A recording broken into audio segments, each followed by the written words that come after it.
ये हनुमान मंदिर Auli.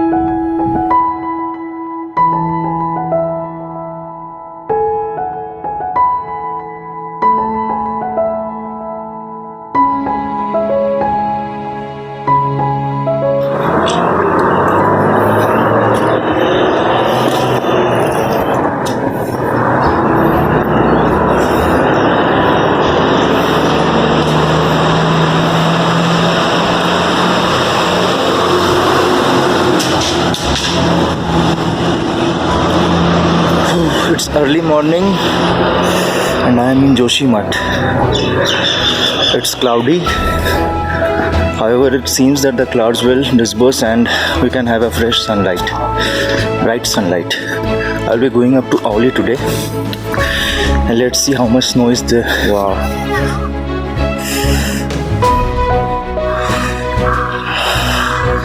Those are the higher Himalayan peaks. The more we go up, the more we can see them. The Ghodi and Hathi peaks, even the Nanda Devi, that might be visible from there, somewhere there.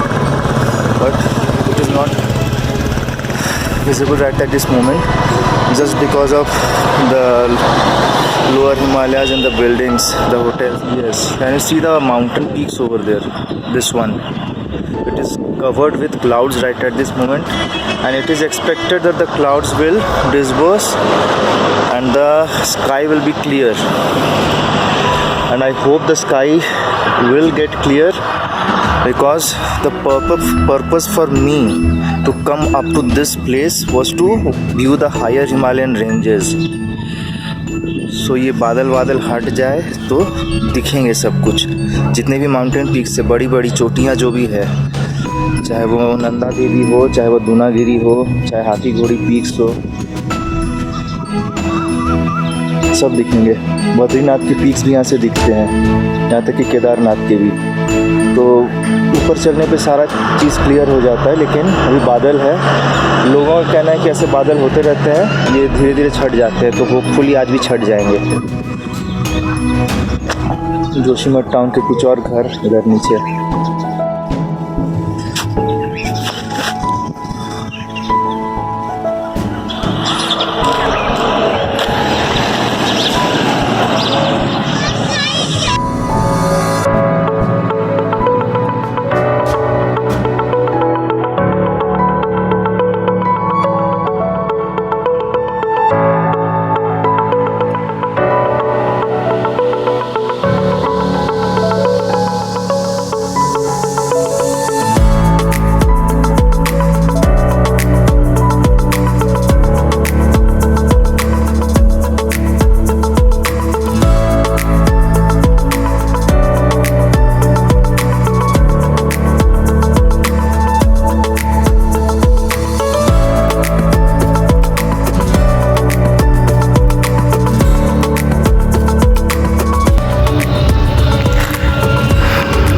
Auli ski resort अभी बंद है, क्योंकि winters में यहाँ जब snowfall हो जाती है पूरी तरह से, तब लोग आते हैं यहाँ पे स्कीइंग करने के लिए। The most happening skiing destination of the world है ये।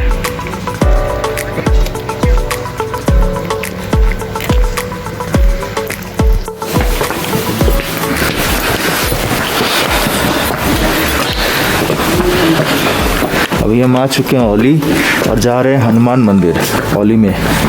ये चेयर लिफ्ट जाने का रास्ता है, this is the staircase to the chair lift, जो कि सीधे औली जाती है। अभी ओपन नहीं हुआ है, कुछ देर के बाद ही चलना शुरू हो जाएगी।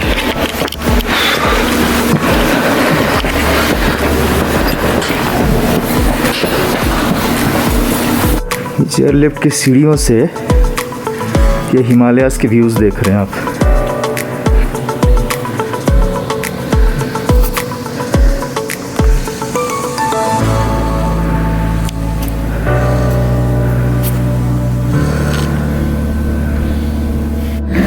ये लोहे की सीढ़ियाँ और ये ऊपर चेयर लिफ्ट स्टेशन जो सीधे औली जाती है। अभी तक स्टार्ट नहीं हुई है। एक आदमी का 500 रुपया लगता है, ले जाने और ले आने का, ऊपर तक जाती है। और ये सीढ़ियाँ जाती है सीधा हनुमान मंदिर की ओर, औली में। सामने ये व्यूज़ और ये सीढ़ियाँ और ऊपर ये मंदिर।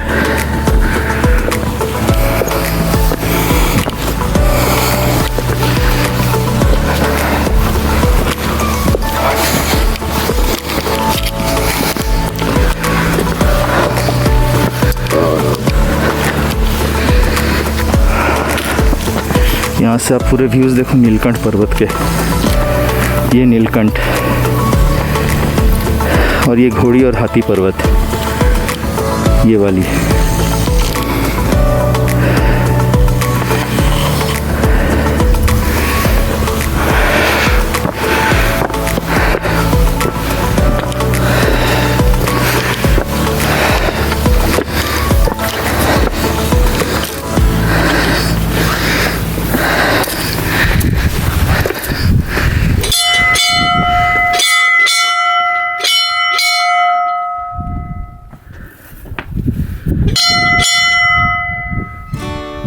ये हनुमान मंदिर औली। पिछली बार भी आया था मैं यहाँ पे, ये मेरा सेकंड विजिट है।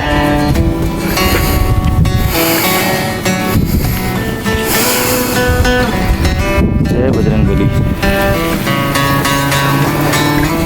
मंदिर खुली हुई, अंदर चलेंगे और यहाँ से माउंट नंदा देवी का व्यू।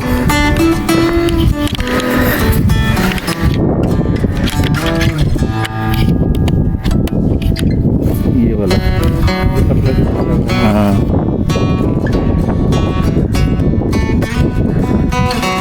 ये है माउंट नंदा देवी और इसके बगल में ये जो देख रहे हैं आप, ये त्रिशूल है, ये वाली त्रिशूल है। और ये है Nanda Devi peak, Indian territory में पड़ने वाली हाईएस्ट माउंटेन पीक, जिसको मिस्टीरियस माउंटेन भी बोला जाता है।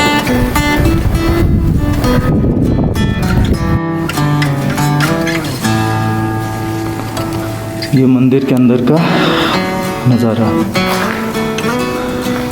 ऐसा कहा जाता है कि संजीवनी बूटी लाते समय हनुमान जी यहाँ पे उतरे थे। यहाँ से अगर देखा जाए बहुत गौर से तो बाहर से आपको द्रोणागिरी पर्वत भी दिखेगी, जहाँ से वो संजीवनी बूटी ले गए थे। संजीवनी बूटी का पहाड़ी उठा के ले गए थे। कहा जाता है कि द्रोणागिरी पर्वत का एक हिस्सा जो है वो टूटा हुआ है। ये वही हिस्सा था जो वो ले जाके लंका में पहुँचाए थे, जिसमें संजीवनी बूटी पाई गई थी। बाहर चलेंगे, द्रोणागिरी पर्वत को एक्सप्लोर करने की कोशिश करेंगे। और यहाँ से देखिए औली, बाहर से और अच्छी व्यू आपको दिखाऊंगा मैं। नंदा देवी को मिस्टीरियस माउंटेन बोला जाता है। उसके पीछे दो कारण हैं। सबसे पहला कारण तो ये हो गया कि नंदा देवी पर 1965 में यूएस के CIA ने, यानी कि यूनाइटेड स्टेट्स के CIA ने और इंडिया की IB ने, इंफॉर्मेशन ब्यूरो, इन लोगों ने मिलकर एक जॉइंट वेंचर करके समिट करने की कोशिश की थी।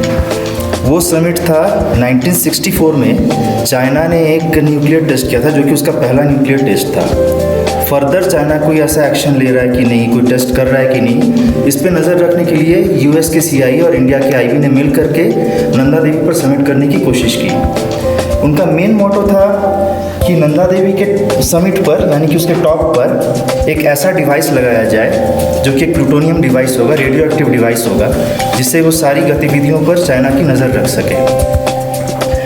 तो कर्नल मनमोहन सिंह, उन्होंने अपने एक ट्रूप के साथ और कुछ US टीम के साथ मिलकर नंदा देवी की चढ़ाई शुरू की, जो कि 7,814 मीटर्स की हाइट पर स्थित है। चढ़ते चढ़ते कैंप 4 तक तो वो पहुंच गए, लेकिन उसके बाद काफ़ी स्नो स्टॉर्म और मौसम ख़राब होने की वजह से उन्हें वो मिशन छोड़ना पड़ा।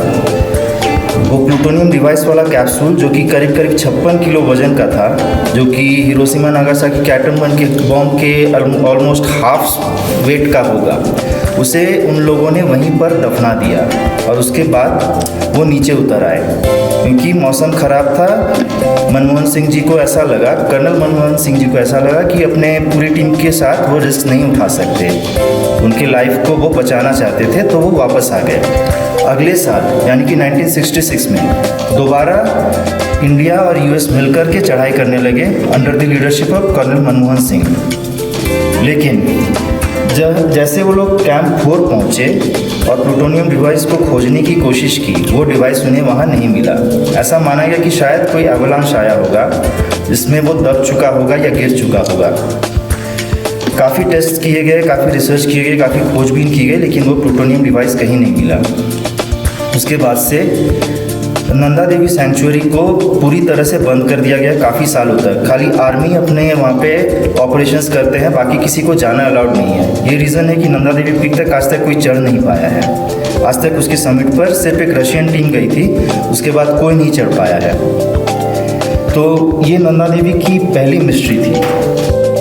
दूसरी मिस्ट्री ये है कि नंदा देवी सेंचुरी में जितने भी गांव हैं, इन गांव में एक चौसिंगा खाड़ू नाम का बकरी जो है वो पैदा होता है, जो कि हर 12 साल में एक बार किसी न किसी घर में जन्म लेता है। लोग मानते हैं कि वो नंदा देवी का ही रूप है, क्योंकि नंदा देवी माता पार्वती का एक रूप होता है।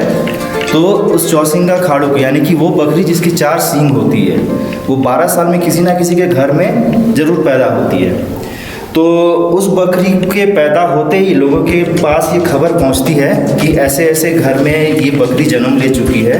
तो लोग उसकी पूजा करने के लिए पहुंच जाते हैं। वो थोड़ा बड़ा होता है तो उसके पीठ में काफ़ी सारे थैले डाल दिए जाते हैं, जिसमें सोने रहते हैं, जिसमें खाने पीने का सामान रहता है, कपड़ा रहता है। उसकी पूजा पाठ की जाती है बकरे की, और उसे छोड़ दिया जाता है खुले मैदान में, जंगलों में, और पूरा गाँव उसके पीछे पीछे चल पड़ता है। काफ़ी दूर चलने के बाद जैसे वो नंदा देवी पर्वत के आसपास कहीं पहुंचता है, वो पूरी तरह से गायब हो जाता है। किसी को पता नहीं लगता कि आखिर वो जाता कहाँ है। तो ये दूसरी मिस्ट्री थी। तो नंदा देवी पर्वत पूरी तरह से एक मिस्ट्रियल माउंटेन है। अभी भी आप देख सकते हैं यहाँ का इस खिड़की से नंदा देवी पीक को। ये Nanda Devi peak, the mysterious mountain, और ये बगल में त्रिशूल पर्वत। अभी धूप के कारण बहुत अच्छा नहीं दिख रहा है। ये आपको करीब करीब 11 बजे के बाद से व्यू और क्लियर हो जाती है नंदा देवी की। जूम करता हूँ जितना हो सके। This is the maximum zoom that I can apply.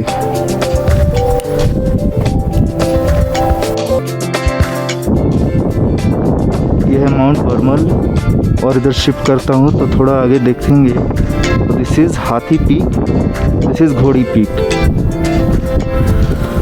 और ये रहा नीलकंठ बद्रीनाथ।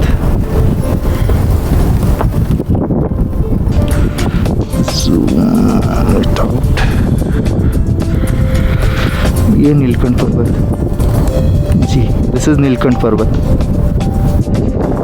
ये ओली के गेस्ट हाउस, ये कुछ होटल्स है जो यहाँ भी बने टूरिस्ट के लिए। अभी सीज़न स्टार्ट नहीं हुई है, क्योंकि ऑलमोस्ट दिसंबर से जब स्नोफॉल शुरू हो जाएगा तब यहाँ पे सैलानियों का भीड़ बढ़ने लगेगा। टूरिस्ट यहाँ आते रहेंगे फॉर स्कीइंग पर्पस। और हम लोग स्की रिसॉर्ट के ऊपर ही है, दैट इज़ गौरसॉप हो गया, ये हाईएस्ट पॉइंट इन नॉर्थ।